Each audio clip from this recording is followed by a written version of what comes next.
All right, here we are today. We're talking to Wayne Walker. He's a professional speaker and trainer known for creating innovative programs on varied topics, including stress management, which is very pertinent for today, sales management training for leading businesses and corporations. He is a certified hypnotherapist. You've impacted the lives of many people with his in-depth knowledge about different personality types and the ability to bring about self-improvement. So welcome. Appreciate that. I'm glad to have you today. I think it's a great time to talk to you, especially about stress management with everything going on Yeah. with the virus. We're in Pennsylvania. Our governor pretty much shut down the whole state, shut down businesses, just adding to more stress for everyone on the daily basis. And with nobody knowing really what's going on, it's bringing more stress and anxiety to people. How can the normal person deal? Well, you know what? That's it's just like anything else. You have to deal with the things that you can control and uh, that you can move yourself. And then the other things is just relax and go with the flow. My clients right now, I'm being contacted with anxieties and ultimately goes into depression, stress. It starts out as stress and then goes into anxiety and then goes into depression.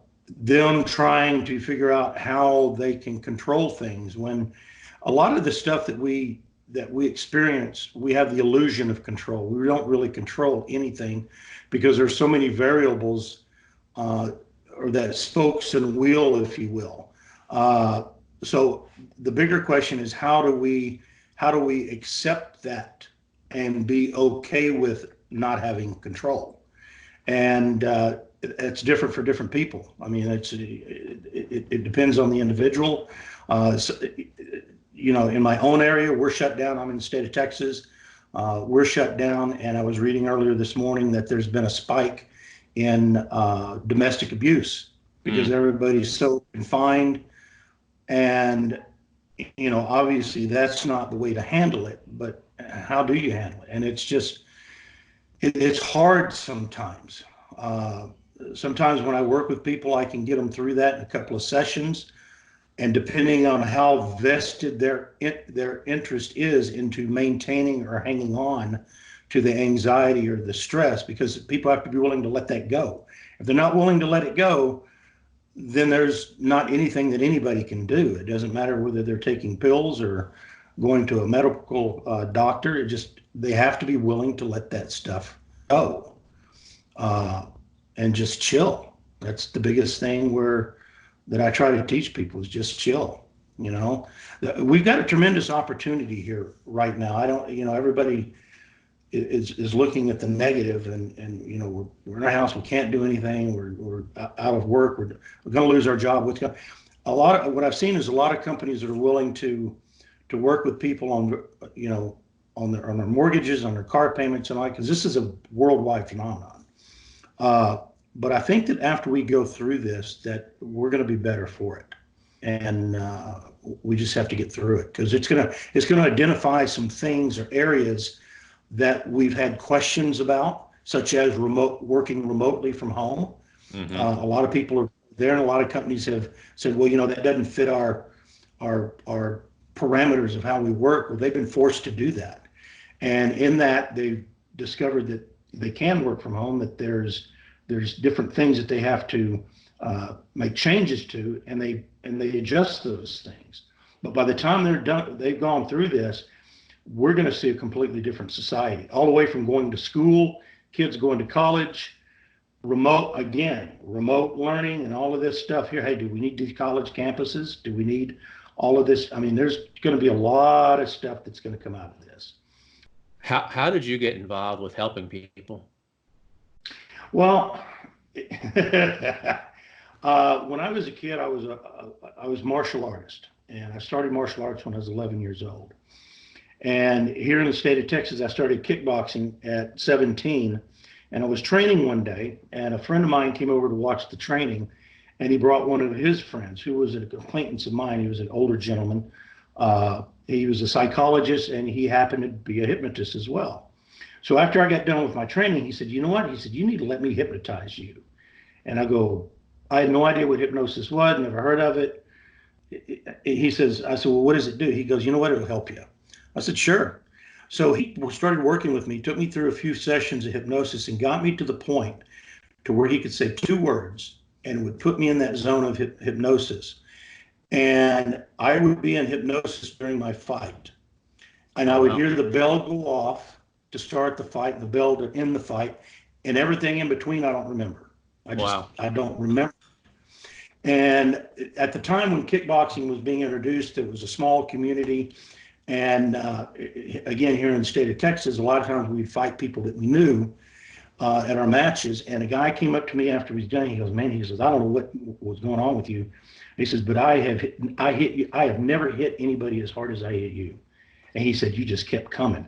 And I said, "Dude," I said, "I don't remember anything." So that was what sparked my interest in it. And over the years, being in sales and sales management and general managing, I've always gravitated toward understanding personalities and learning styles and all of this different stuff. And then back in the late 90s, I went through a divorce, moved back to Los Angeles, and opened up the LA Times, and there was a full-page ad that said, "Learn how to hypnotize free." And it was from a local, actually at the time, it was the only accredited school in the country that taught hypnosis.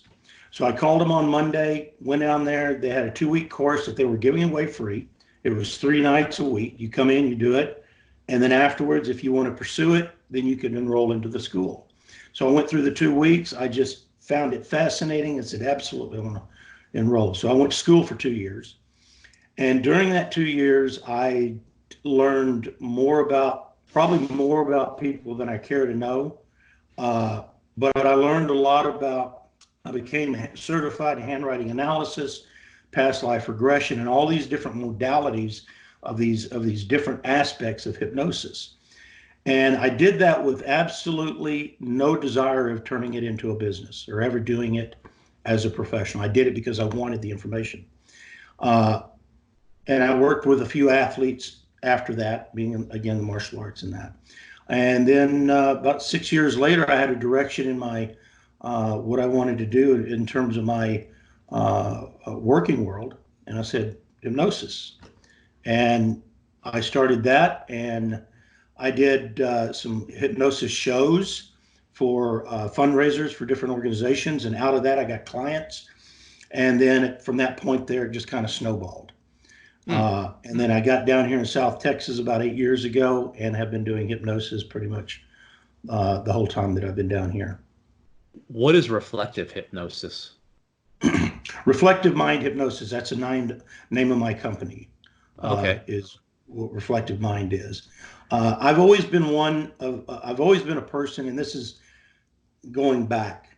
I've always reflected on myself. I've never been one to look at the external or anybody else in terms of my successes or failures. It's one of the reasons I gravitated toward martial arts rather than to organize sports. I figured if I was going to lose, I wanted to lose. I didn't want to have to rely on other individuals to win or lose and be a cog in the wheel, if you will. And that's the way I've kind of looked at life. I've always reflected on myself. If I've not been able to accomplish something, if I failed, or if I've gotten, if I'm good at it, what is it I'm doing? And what is it I can do better? What more information do I need? And become a student of whatever it is that I'm going after. So that's where the name for Reflective Mind came into. And that's what I try to get across to people. When you look in the mirror, the person looking back at you is the one that you need to be dealing with. And that's because that's the only one that you have control over. That's awesome. That's a great name too. So I've personally been hypnotized before in the past for various reasons. And I think it's awesome. But what can you tell the people who maybe don't believe or who are maybe a little afraid of it, that it can benefit them? Well, you know what? People always, a lot of people come in very apprehensive about, am I going to lose control? Am I going to be, am I going to do something I don't want to do, and all this stuff. And I always tell people, you know what? Hypnosis is a natural phenomenon that you already experience. And the average person goes in and out of hypnosis every day, anywhere from 5 to 7 times a day. If you've ever been in a car and driving from point A to point B and you get to point B and go, wow, did I stop at that stop sign? Because you're lost in thought, okay? That's a form of hypnosis. If you've ever sat around and just kind of daydreamed and got lost in thought, that's a form of hypnosis. So it's a natural phenomenon that we already experience. The unfortunate thing is that we don't know how to utilize it. We don't understand it. It's just, we go along in life thinking that the programming that happens in our subconscious mind, and trust me, it does have to be programmed, that it does it by happenstance. We don't have control of that. When we're born with two things, and that's two fears. That's a fear of loud noises and the fear of falling. That's what we're born with. Everything else is a learned response. Now, as we go through life, and starting with as a child, and unfortunately, when parents have children, they don't come with owner's manuals. They don't come with instructions. Parents will raise their children how they've been raised, or if they're really smart, they'll say, hey, I want to be a better parent than my parents were. What can I do differently? But for the most part, they follow the trend. And the old saying is, well, the apple doesn't fall far from the tree. Well, there's a reason for that. When we're kids from the age 0 to about 8 years old, we have no critical mind, meaning that there's no filter. That subconscious is open. We're getting imprinted, bombarded with language skills, survival skills, math skills, all these different things that we have to utilize in order to survive. And then about 7 or 8, 9 years old, that critical veil starts coming down, and that becomes the filter into the subconscious mind, that you're either going to reject it or accept it. All right.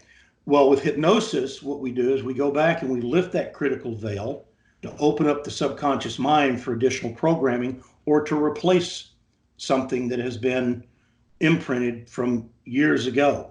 90% of the people that I work with are adults, but most of the stuff that I deal with comes from their childhood. The way that they look at the world, how they react to things.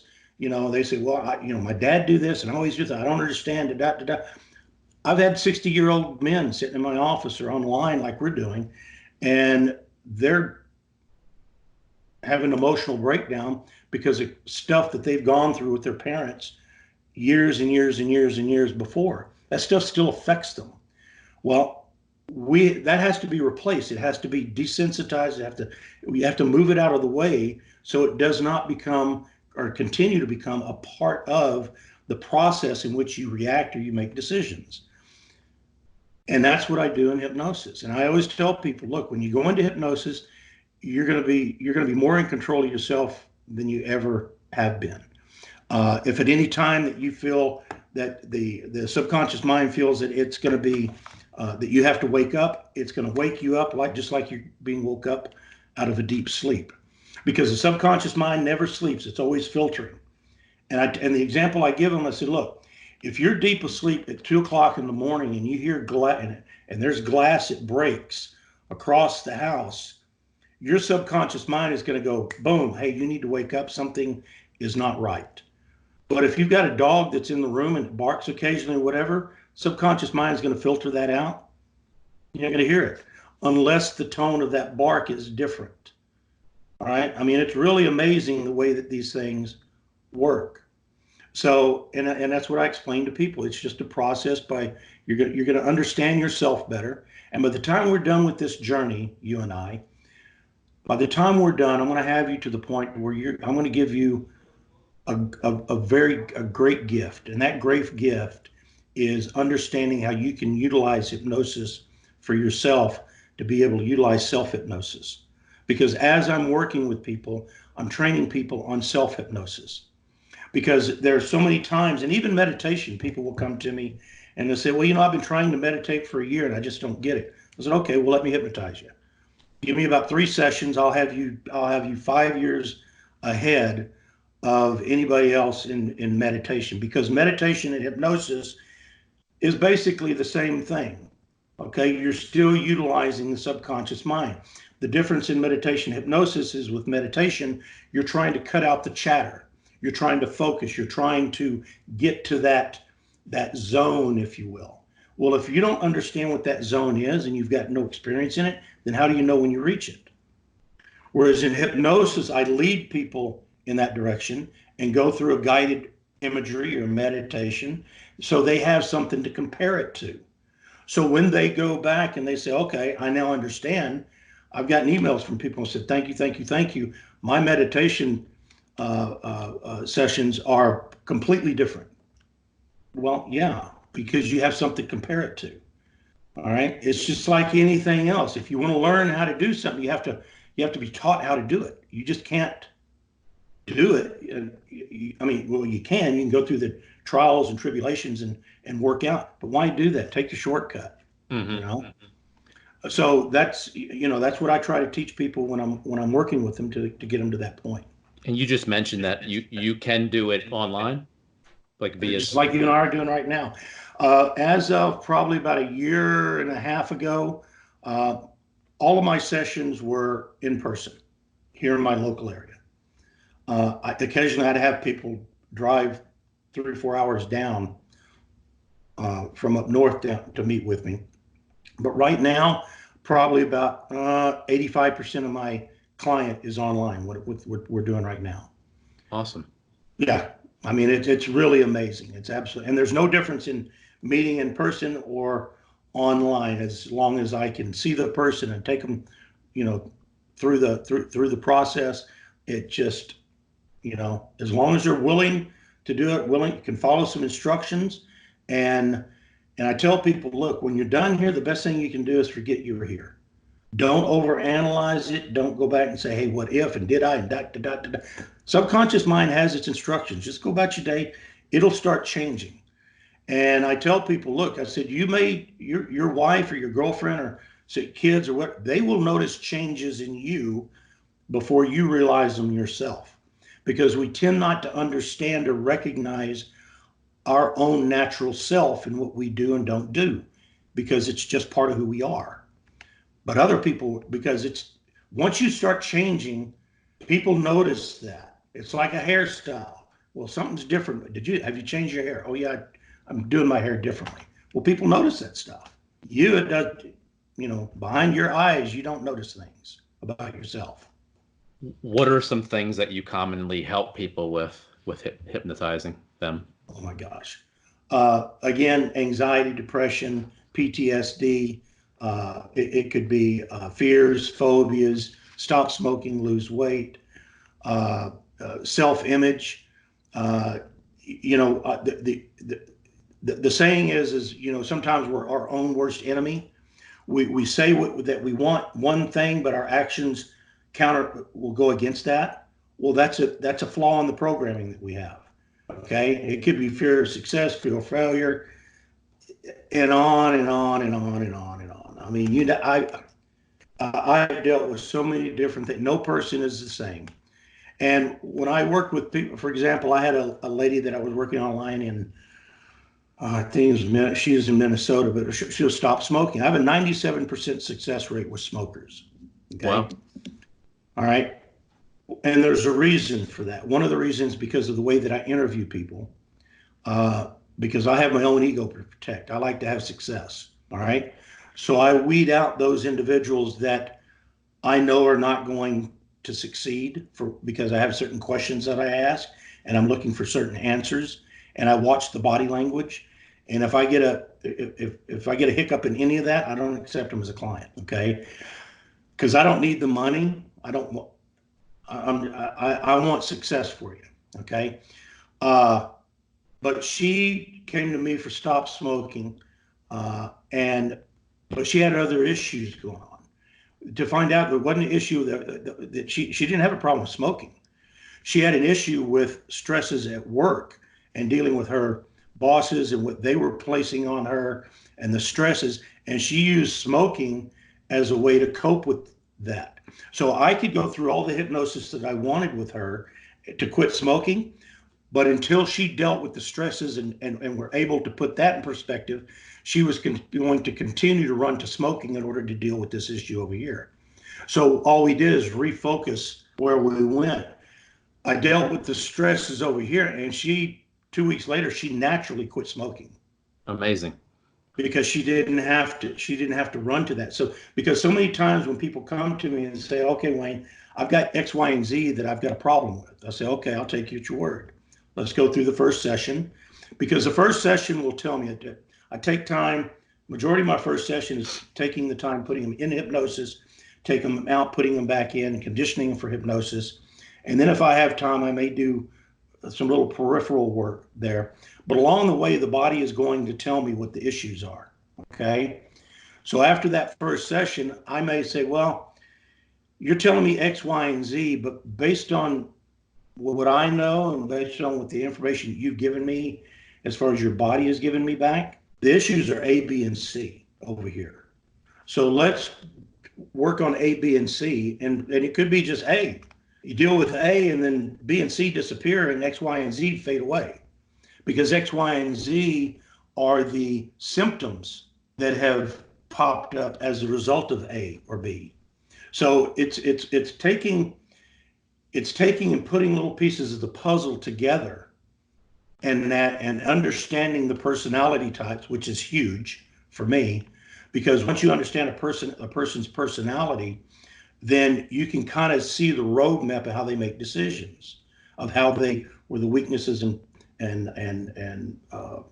strengths fall, and how they naturally make decisions. Or as a personality, depending on the individual, were they destined to be one personality, but because of the household that they grew up with, in order to survive in that environment, did they put a mask on of a different personality? Well, if that's the case, a lot of people still wear that mask. Their personality is still not their true personality. So I work with that to remove that mask. Now, I may have to be careful, because if they're married and all of a sudden they pull that mask off, they can become a completely different individual. Okay, they're no longer the amiable person or withdrawn person that the mask that they wore. They're more of the outgoing person and all that. And now all of a sudden they discover that. Well, if the wife or the husband is married, that now what kind of issues are going to be caused in that relationship? Okay. So I have to go through all of these things, because I always add these 3 words to anything that I'm doing. And the phrase is, at what cost? Okay. If I'm going to do something, okay, I'm going to do this and this and this, at what cost? And I use that phrase in my personal life for my wife and I. If we may have a decision to make, well, we want to do this, this, and this, and this, at what cost? Because it forces you to look at the ramifications of what can, and the positives. It will accentuate the positives, but it gives you the ability to look at something from a different perspective when you start asking those questions. Have you had just some difficult cases where it just, you did everything that you possibly can, you keep working on it, and maybe it took 3 to 5 different sessions to really to dive in and have somebody well, when a person starts with me, I always tell them, look, because the number one question is how much are the sessions? That's the first question. And the third one is, the second one is, how long is this going to take? The first one I answer real quickly. I know, because I know what the cost is going to be. The second question is, on an average, my clients are with me about 5 sessions. That's it. Okay. Now, I have about 10% that will go above that. I have about 10% that will need only 2 sessions or 3 sessions. The other 80% are going to fall right there in the middle of about 5 sessions. So I tell people 4 to 5 sessions is what we're probably looking at, because nothing happens in a vacuum. It's almost like taking aspirin. I tell people, if you take an aspirin for a headache, it's going to get rid of your headache. But if you have a pain in your knee, it's going to take that pain away as well, because that aspirin is going to affect every cell in your body. Hypnosis is going to affect every aspect of your subconscious. You may go in for this one, stop smoking or lose weight, or I want to feel better about myself, or I've got some things that I keep dragging up. You may go in for that, but there's going to be ripple effects throughout everything else. That's going to pop up. It's like an old house. If you've got an old house that's out of square, and you say, "Hey, I'm going to put the doorway back in square," well, that's going to affect the other side of the house as well because it's all connected. So it's going to have to be addressed, and these little things that pop up have to be dealt with as we go along. And I tell people, look, I can deal with one or two things in a session, no more than two things at any given time. If you overwhelm the subconscious mind, it's going to reject everything because the subconscious mind is very literal. It's very direct. You have to treat it as a child, very specific. And if you get too much in there, the programming it does not match up. So if we're working on this a little bit and they call me and say, well, I'm not feeling this. I had a dream. I've got this. I had a memory that popped up from when I was a kid that I forgot about, and this is what happened. Well, that needs to be dealt with. You cannot leave that hanging out. So we'll do a little release on that the next session and see how that gets handled. But you asked me about a case of if it didn't go well, and there's been a couple, and one of them was I had worked with a guy. His wife contacted me about this, that he had not slept in about 6 years, that he'd sleep 2 hours, 3 hours a night, and he was not for 6 years. So I met with him online, did this, and within 4 sessions, I had him sleeping through about 8 hours. He was sleeping good. Okay, we did some releases. He had some issues that had to be dealt with. Well, anyway, he said, you know what, my wife wants to talk to you. So I met with his wife online, and she was wanting to get past some issues from her childhood. Let me sidebar this for a minute. People will come to me and say, hey, look, I don't remember certain things of my childhood. Can you help me? I go, yeah, I probably can. And this is vital for me. And again, it's those 3 words. I can do that at what cost? Because if they have missing memories, they can't remember things from their childhood. There's a reason for that. Okay. And I always tell people, I said, look, the good Lord, he was wise enough to put our eyes in front of our head and not the back for a reason. That's to look forward. And I said, if you've got missing time in the back, we have to look at this and say, how is it affecting you today? Is it keeping you from living a productive life? If we overcome this, at what cost? What other can of worms could I possibly be opening, or that to change family dynamics? I mean, this is huge. I mean, these things have to be looked at. So going back to the client, she said, yeah, I want to overcome this. I did 2 sessions with her. She got back online with me. She goes, I'm not sleeping good at all. I have this memory. And she was telling me about this memory. I said, well, we have to deal with this. And we started dealing with this, and we got through that first session on dealing with that one issue. And she says, I can't do this. Can't do this. This is bringing up too much stuff I don't want to think about. I don't want to, I said, look, let's not leave it hanging like this. This is not good. Okay. Let's put a cap on it. Let's move, put an end on it, put a cap on it so we can seal it up, and then we can go. No, I don't want to do that. And she left it, and it was unfortunate. It hurt my heart that she didn't want, but I knew I could. I knew I could fix it. I knew I could. I want to say fix it. I knew I could help her overcome those thoughts. But she had a vested interest in holding on to those things because it was part of her identity. Okay, it sounds weird, but that's what it's no difference than a person being in an abusive relationship. They don't want to be abused, but they're not willing to leave the relationship because it's a part of their identity, either from the length of time they've been together. They don't fear of not finding somebody else, and all these other weird things that people think about. But yeah, there's been some cases that unfortunately I've not been able to help to the extent that I wanted to, simply because they cut ties and they didn't want to pursue it and go forward.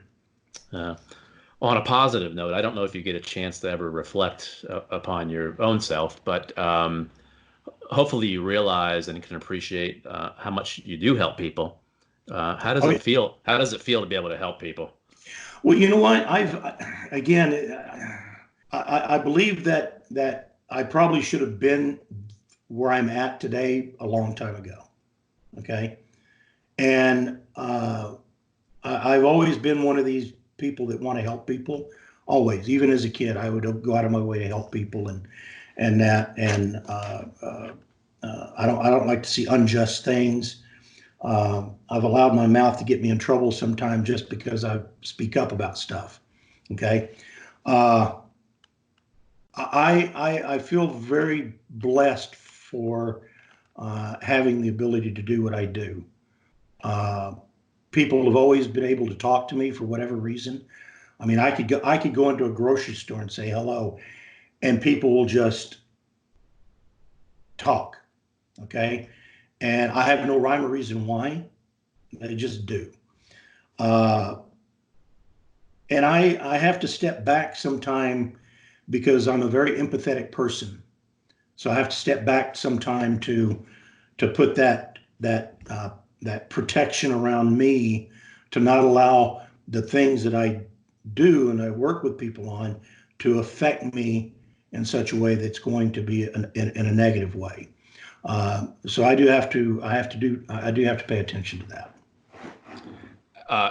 Have you seen an increase in your business because of everything going on with people with stress and anxiety? Well, not yet, but it's coming. I mean, Yeah. it's like, it comes, it usually takes about 30 days, it is the wake. The boat is going forward and the wake it produces, that wake continues on and it's gonna follow it and give it about 30 days. And then, yeah, they're gonna be they're gonna be looking for ways to relieve this stress if it continues on the way that things are continuing on and that we're being told. So yeah, I expect that within probably the next 2 or 3 weeks. And you'll be there to help people, so that's Yeah, a good thing. I'm here. I mean, I just, like I say, I normally do about 6, 7 sessions a day. Wow. Yeah, yeah. Uh, Starting at about 7 o'clock in the morning my time because of the time differences of people, and sometimes going as late as 8 o'clock at night on my time.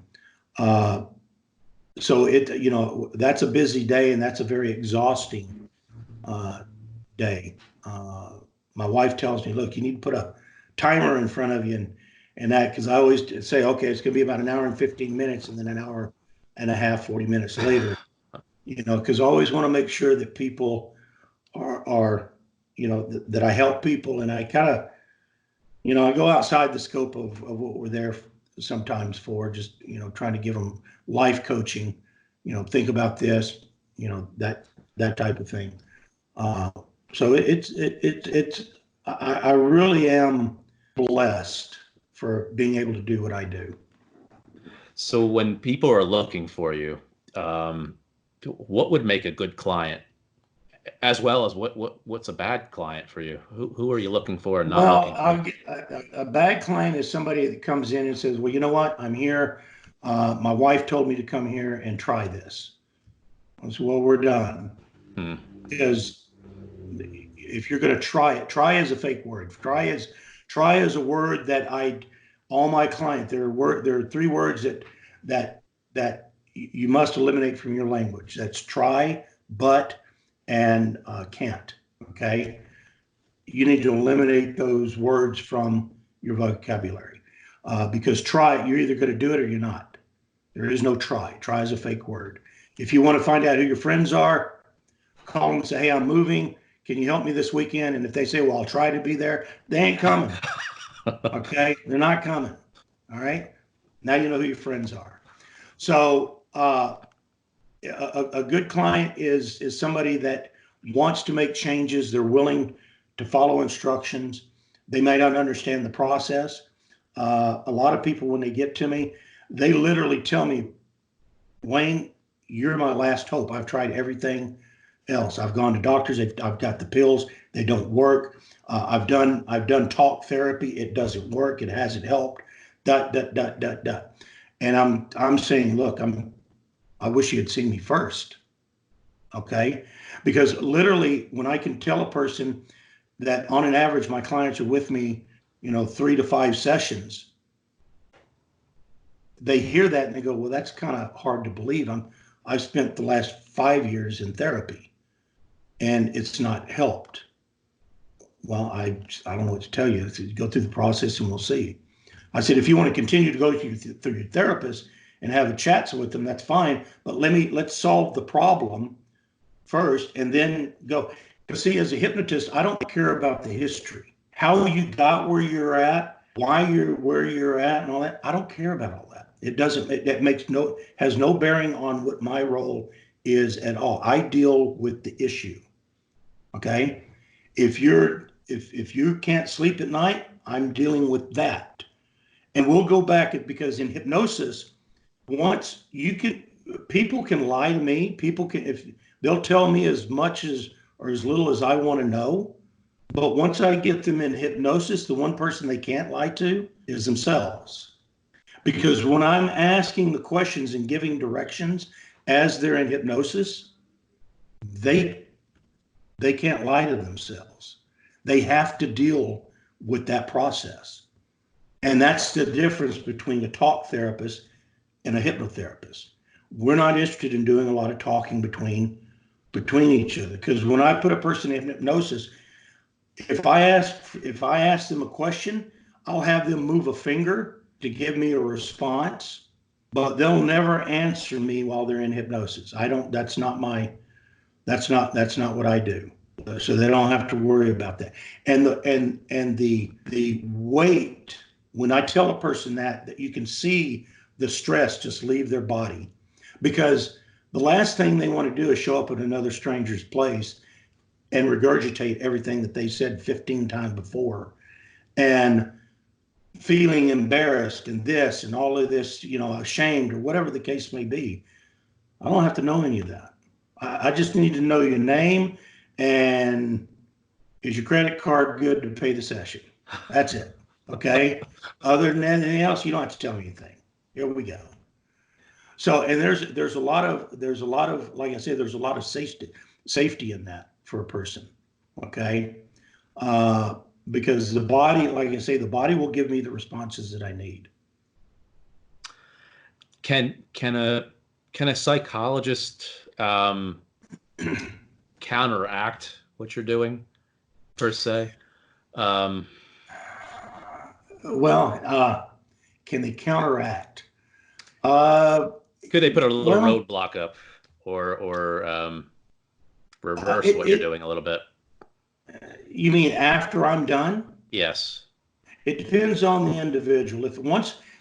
Now here's the thing about people, and most people are like this. Once their eyes are open to something, their eyes are open to it. You can't put the toothpaste back in the tube. All right. Once you get as far as you can see, you can always see further. As long as they're going in the direction that they want to go in and that they're feeling good, if they go back to a psychologist, then they're pretty much going to be immune to a lot of that stuff. Okay. Because I don't want to say, psychology, and I've done a lot of reading and research and psychology and talk therapy, and it's a system that perpetuates no end to keep because when you got a person that says, well, I've been going to my therapist for the last 5 years. Why? I mean, there should be a beginning, a middle, and an end here. Where's the middle? Where's the end? And psychologists need that because they need the clients. Okay, maybe my business model is not the greatest of solving issues and then have to go out and get new clients, but it's the right thing to do. It's, now I do have clients that I deal with on a monthly basis, but it's more for life coaching, getting a tune up, that they want to come, they feel good when they go into that, and they can do self-hypnosis on themselves. Okay. I'm a big proponent of audio recordings. I do custom audio recordings for people, but only after I go through 2 or 3 sessions with them. because once I go through 2 or 3 sessions, I then understand the person, and I then understand how to word the recording that's going to be best fit their personality, and the words to use, and that. So, but can a psychologist reverse it? It would be hard pressed for them to do that if they even went back to the psychologist. Hmm. That's a good point. So again, we're talking to Wayne Walker, a hypnotherapist. Is that you don't have to keep going. You don't have to you don't have to go 20, 30, 40 times for, the next 3 years. This is a solution. It's goofy to do. I mean, there's got to be. And see, the problem that we have in the medical community, and look, our doctors here in this country are some of the greatest in the world. Or the training that they have, and they serve a purpose. If you've got something that's wrong with your kidney, they'll deal with the kidney. But a lot of times when people go into and see the doctor and say, "Hey, doc, I'm not sleeping well. I'm worrying about this. I'm this, and my kids are this," and then, "Well, you have anxiety." Well, here's a prescription. Because doctors want to hang a label on something. They don't want the person walking out and say, "Well, hey, damn if I know. I don't know what your problem is." They don't. They can't do that. They won't do that. They have to solve something. And I really don't like hanging labels of anxiety or depression onto a person. All right, because a lot of times when you hang a label on a person, they live up to that label. Okay. Mm-hmm. If you're going to hang a label, let's hang a positive label. Let's see if you can live up to that. Okay. But if they're having anxieties or that, see, because anxieties and depression is nothing more than a series of anchors and triggers from the past events. That's all they are. You can have a person that went through a traumatic experience, and at that traumatic experience, there could be an apple pie baking in the oven. And when they smell that apple pie, that is the trigger that triggers that emotion, because it's tied to it. And every time they smell apple pie or think about apple pie, that emotion comes in. And the next thing, they go into the anxiety, or they go into the depression. Well, let's get rid of the trigger. And let's get rid of the trigger. You won't have that association anymore. Okay. And that's all that it is. It's that simple. It's not complicated. I wished I could say that, I'm an amazing individual. I came up with this and based on my studies, and it's just, a lot of it's just common sense. Okay. If you're drinking your iced tea and you got a straw in the glass, and it keeps poking you in the eye, and you go, "Hey, my eye hurts every time I drink my iced tea." Well, why? Well, we'll take the straw out. Solve the problem. Okay. Awesome. Let's not analyze why your eye hurts. Yes. That's it. It's as simple as that. It's really as simple as that. It's as simple as that. It's, people say, "Well, smoking." I say, "Well, I have a habit of smoking." No, smoking is not an addiction. I'm addicted to nicotine. No, you're not. You have a habit. Well, no, I'm addicted to it. Okay, well, let me ask you a question. Do you wake up at 2 o'clock in the morning, have to have a cigarette? Well, no. Well, then you're not addicted. It's a habit. Because you can gauge a person when their feet hit the ground in the morning. They've got a process to when they smoke. They have the first cigarette when they would take coffee, and then when they're in the car, they're on the way to work, and they go to work, and my next break's at 11 o'clock. They're outside. So everything is done on a schedule. It's a habit. Okay. Nicotine leaves the body in about 24, 48 hours after the last time you have nicotine. So there's no residuals on that. It's a habit. And that's why partly I have the high success rate that I do with people in stopping smoking. It's awesome. It's amazing. It's fascinating. I can see why you love it. Well, it is. I mean, it's just, it's one of those things where I try to get to look at things in as simple a way of process as possible. Okay, I try not to be too complicated with what I do. And that has served me very, very well. And it puts people at ease because I'm able to explain it in simple ways to make them comfortable. And when I put a person into hypnosis and they come out for the first time, the number one word that I hear as soon as they come out is wow. Wow. That's the number one word that I hear.